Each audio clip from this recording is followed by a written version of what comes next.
ግን እኔ ነፃነት እንዴት ቻለው የሚያስብለኝና ብዙዎች የወደቁበት በቃ የተፈጠፈጡበት ነገር ምንድነው ካላችሁኝ በሀገሩ ሰፍሮ ከኖረው አጠቃላይ እብደት ራሱን የጠበቀበት መንገድ ነው። ይሄ ቀደም ሲል መለስበታለሁ ያልኩት ነጥብ ነው። በነገራችን ላይ ምርጫው ነው አላልኩም። ባደረገው ብቻ ሳይሆን ባላደረገውም ነገር ጭምር የታየ ብልህነቱ ነው ብዬ ነው የማስበው። እና ከያኔ የተባለ ሁሉ በኢትዮጵያ ውስጥ ታውቁታላችሁ። የእርስ በርስ ፍጅት እንዴት ገጣሚያን፣ ዘፋኞች፣ ተዋንያን፣ ሳሊያን፣ ቀራጺያን ወዘተረፈ እና ሌላውም የህብረተሰብ ክፍል ነው ለመናገር የፍጅት ፕሮፓጋንዳ ውስጥ እስከ አንገቱ በተነከረበት ወቅት አሚን ለሰው ያለውን ግድ ሳይጥል ግን እንደ ያለ ተራና ከንቱ መጨመላለቅ ውስጥ ሳይገባ መኖሩ ነው ከባድ። ሊትራሊ በዛ ወቅት እኮ ገለል ብሎ ጥሞና ወስዶ ማሰብ መቻል በእጅጉ የማይቻልበት ሌሎቹ ራሳቸው በተነከሩበት ወንጀል ውስጥ ሌሎችም ሳይነከሩ እንዳይቀሩ ሰዎችን እያስጠቆሩ እየጠሩ ኑና ተሳተፉ ይሉ የነበረበት ጊዜ እኮ ነው ያለፈው አይደል? እና በዛ ሁኔታ ውስጥ በውሳኔ ነው እዚያ ነገር ውስጥ ያልተገኘው ብዬ ነው ማምነው። በውሳኔ ነው እና ለሚፈልገው ያለመታከት የመጣሩን ያክል ህሊናውንም ታሪኩንም ሊያቆሽሽ ከሚችል በኢትዮጵያውያን መካከል ካለ መቋሰል ራሱን የጠበቀበት መንገድ በጣም ያስደንቀኛል። በእውነት ነው የምነግራችሁ። ደግሞም ጉዳዮቹን ሳይሸሻቸው የሰዎችን ህመም የሚጋራበት መንገድም እንደዚሁ ነበረ። ስራዎቹ ያንን ይናገራሉ አይደል? ግን በወቅቱ በጠቅላላ ሀገሩ ጨርቁን ጥሎ ባበደበት ወቅት እኔ እስከማውቀው ድረስ እንግዲህ በየትኛውም የእብደት ተካፋይ ያልነበረ ሰው ነው። በነገራችን ላይ ይሄንን ቃል በቃል ነገር ነበር ለሱ ይሄ ነገሩ በጣም እንደሚያስጨንቀኝ ማለት ነው፣ በጣም እንደሚያስገርመኝ ነው። ምክንያቱም እና ትልቅ ሰው የሌለበት አገር እኮ ነው የሆነው አይደል?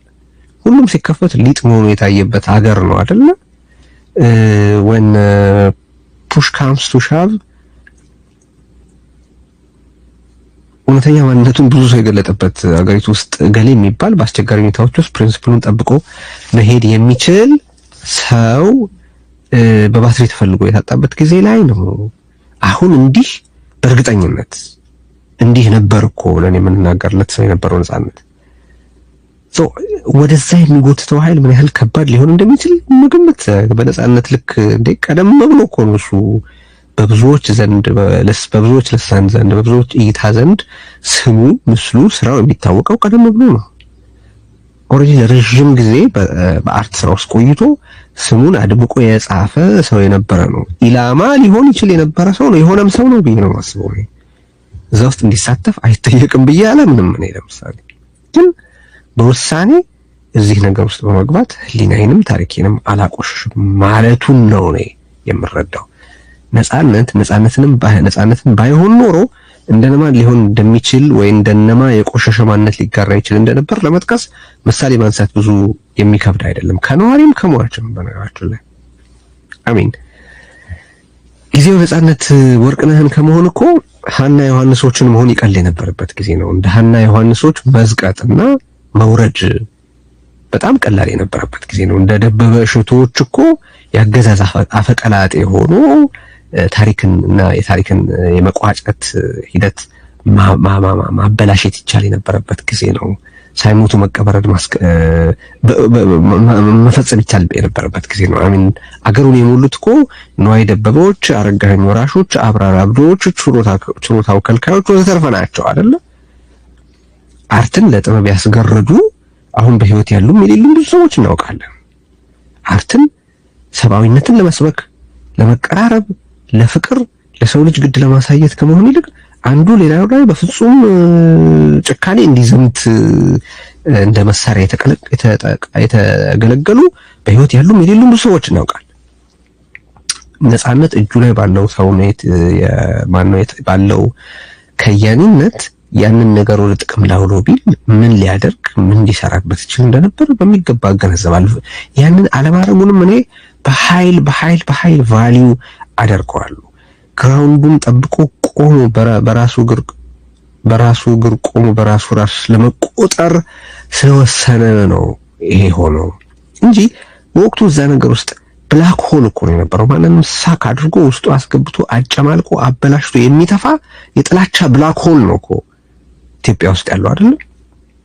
ከዛ በኩል ያለውን ግፊት ተቋቁሞ በነበርክበት ቆመ። በሁሉም ዘንድ ህልፈቱ በሁሉም ዘንድ ይሄን ያህል ሐዘን፣ ይሄን ያህል ቁጭት፣ ይሄን ያህል ረብሻ መፍጠር የምትችል ሰው መሆን መቻል እኮ ቀልድ አይደለም።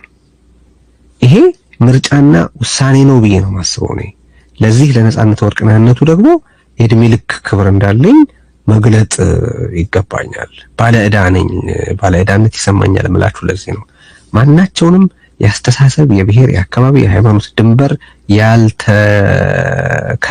ያልከለለው ሐዘን የምናየው እኮ በነጻነት ወርቅነህ ህይወት፣ እሴት እና አኗኗር ምክንያት ነው። አሚን ከያኒ የሰው ልጆች ወገን ነው አይደል? የሰው ልጆች ወገን ነው። በተለይ ደግሞ ቀረብ ባለ ወይም ጠበብ ባለው የአገር ልጅነት ቤተሰብ ውስጥ ካየን ደግሞ አንዱን ከአንዱ የሚለይ አይደለም። ነጻነት ያንን ነበረ። ይሄ ማንም እንዲሁ የሚታደለው አይደለም ብዬ ነው የማስበው። ስለዚህ ነጻነት በእኔ አረዳድ እኔ የሚገባኝ አሁን የሚገባን ስለ ነጻነት የሚገባን ልናወራ አይደለም። እኔ የሚገባኝ በሰው ልጅ ላይ ስቃይ በሚያስከትሉ ማናቸውም ተግባራት ላይ ላለመሳተፍ የወሰነ እንደዛ ባለ መልኩ የኖረ በሰው ልጆች ከዚያም ወዲህ በአገር ልጆች መካከል አለመወገንን፣ የማንም ስቃይ ምክንያት አለመሆንን፣ ለሚያልፍ ጊዜ የማያልፍ ነውር ውስጥ አለመሳተፍን አሳምሮ የተረዳ ሰው ነበረ። ያንንም የኖረ ያንንም የተገበረ ሰው ነበረ ብዬ አምናለሁ። እርሱን ነበር ማለት በጣም ህመም የሆነው በዚህ ምክንያት ነው። ነገራችን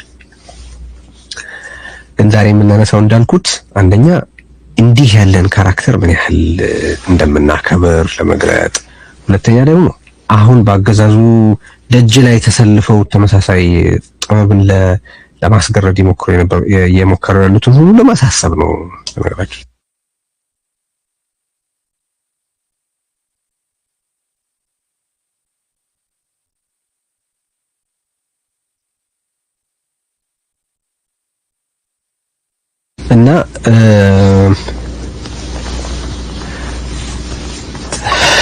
እና በጣም ከባድ ሁኔታ ውስጥ ነው ያለነው። ኤኒዌይስ እና እንደዚህ አይነት ሰብና የሆነ ያክል ቆይቶ ስራዎቹን የበለጠ ማቅረብ የሚችልበት ሁኔታ ቢኖር ኖሮ በጣም ጥሩ ነበረ ማለት ነው። በጣም ይበጅ ነበር። አሁን በእኛ ፖለቲካ ውስጥ በህይወት እያለ ለምን ይሄ ያልተባለም ቢባል አሚን ይሄ በህይወት እያለ መባሉ በነጻነት ላይ ችግር ይፈጥር የነበረ ነው። ምክንያቱም አንዱ በተቃራኒ ሳይድ መሆኑን ብቻ ሳይሆን በእኛ ሳይድ ለምን አልሆነም ብሎ አካኪ ዘራፍ የሚልበት ሀገር እኮ ነው አይደል? ስለዚህ እኔ አሁን ኢትዮጵያ ውስጥ ባለንበት ሁኔታ መከባበር ሩቅ ነው፣ ካልተገዳደለም በቂ ነው ማለት ነው። አገሩ ተረጋግቶ መልካሙ ተወድሶ በጎ ያልሆነው ተነውሮ ወደፊት የሚመለከት ህይወትና ፖለቲካ ኖሮ ቢሆን ይሄ ጥያቄ ሊነሳ ይችል ነበር ብዬ ነው የማስበው። አሁን ባለው ሁኔታ ነጻነት ምንም የሚፈልገው አይመስለኝም። እውነት ለመናገር ስለራሱም ሲናገር እንዴት ያክል ምን ያህል በምን እንዴት ባለ ቁጥብነት እንዴት ባለ ቀለል አድርጎ በቃ እንደማናችሁም ህይወትን ተካፍያለሁ አሁንም እንደማናችሁም ነኝ ለማለት ይሞክር እንደነበር ሲታይ